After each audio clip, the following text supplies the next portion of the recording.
tienen forma, que son basófilas, que están revestidas por, en este caso, unas células cúbicas alrededor. Esto no es un ganglio, tampoco es un nervio, tampoco es algo que les haya enseñado, es próstata, ¿no? Es un tejido que está hecho para que se confundan. Así que por favor, no lo olviden. Vemos aquí la presencia de músculo liso y de pequeños filetes nerviosos, ¿no? Nervios acompañados de vasos capilares. Aquí la pregunta era, ¿cuántos nervios vemos? Y acá la respuesta es acá hay uno, dos y tres filetes nerviosos, ¿ya? Lo mismo, ¿cuántos nervios aprecias acá? Acá tenemos uno, dos, tres nervios. Nervios periféricos. Cuatro. ¿Cuál? ¿Este? Sí, No, ese no es un nervio pequeño. pero Este sí es que un, miolos. este es una estructura tubular. Este es un vaso capilar, ¿ya? Entonces vemos, acá hay una estructura que forma ondas, que tiene células de Schwann. Acá tenemos otra, acá tenemos otra. Aquí no hay nada de ondulante. Acá hay un lumen. Es un capilar o quizás es un linfático. Seguimos. Esto de acá, esto es otro ejemplo de cómo puede lucir un nervio, ¿ya? El nervio puede tener axones con células de Schwann en diferentes orientaciones, pero básicamente cumplen esta regla de la forma de S del núcleo o el patrón ondulante. Las células de Schwann son células que tienen un núcleo alargado, como podemos apreciar acá. El núcleo es alargado y a veces es de bordes bien definidos, pero en algunas otras localizaciones el núcleo de las células de Schwann tiene una configuración en S. Es decir, que no solamente todo el tejido puede tener un aspecto ondulado. El mismo núcleo de la célula de Schwann aparece retorcido, tiene formas de S, ¿no? Les había enseñado que estos núcleos en formas de S nos indican y son una prueba muy fiable que se tratan de células de Schwann, ¿ya? Entonces acá tenemos células con núcleos alargaditos.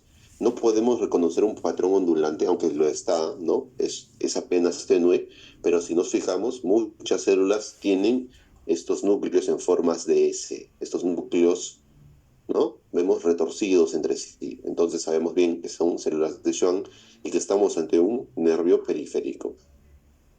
Aquí más de lo mismo, ¿no? Vemos que un patrón ondulante apenas perceptible, pero si nosotros nos fijamos, las células tienen núcleos largos y tienen una configuración ondulante, ¿no? Es como si se hubieran retorcido, ¿no?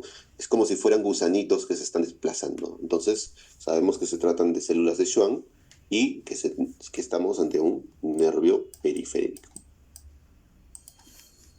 Seguimos. Más de lo mismo, en este caso es otro nervio en donde la disposición en ondas desaparece, pero los criterios de las células de Schwann se mantienen, ¿no? Los núcleos son alargados y toman una configuración en forma de serpentina o en forma de S o en forma, o, perdón, o vermiforme o forma ondulante. Más que suficiente para saber de qué se trata de células de Schwann. Entonces, todo lo que hemos visto son espectros de cómo lucen los nervios periféricos en cortes histológicos. O son estructuras en forma de nidos con un patrón ondulante, o son estructuras que tienen una aleatoriedad mayor de los núcleos, pero reconocemos en ellos el patrón, ¿no? Ondulante o vermiforme, o en este caso parece imitar músculo esquelético, pero se tratan de núcleos alargados que tienen serpentinas o estructuras que forman tejidos que tienen más prominente el componente eosinófilo pálido que representaría las células de Schwann envolviendo axones, pero los núcleos siguen siendo ondulantes y fusocelulares. Aquí ya es más evidente el patrón en ondas, ¿no? El patrón en ondas de los cuerpos de las células de Schwann. Y en este caso, el patrón ondulante o vermiforme de los núcleos de las células de Schwann. Es nervio. Aquí ya no. Aquí no podemos apreciar un patrón ondulante claro. Lo que nosotros vemos acá son núcleos que tienen una orientación bien definida, ¿no? Básicamente todos están orientados hacia una misma dirección. tienen básicamente un ángulo de alrededor de 60 grados en donde apuntan a un mismo lado. Además, podemos apreciar los bordes mal definidos que hay entre el cuerpo de estos núcleos. Entonces, esto aleja la posibilidad de que sea nervio. Y si nosotros buscamos el patrón ondulante, vemos que no aparece, ¿no? La mayoría de núcleos son ovoides, tienen forma de bala, son regulares, no tienen este patrón en forma de serpientes o gusanitos que nos darían los núcleos de las células de Schwann. Por lo tanto, se aleja la posibilidad de que sea un nervio. Esto se trata de músculo liso. Es una pared muscular lisa que trata de imitar un nervio y que a veces es causa de errores al momento de la evaluación.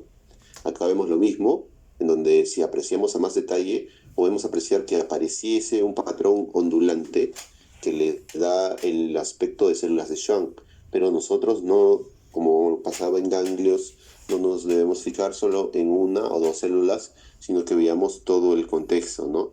Y al revisarlo podemos ver que estas estructuras están alineadas y siguen una dirección, además que el citoplasma entre ellas se une, que los márgenes son mal definidos y que entonces se trata de músculo liso, ¿no? Músculo de una pared lisa.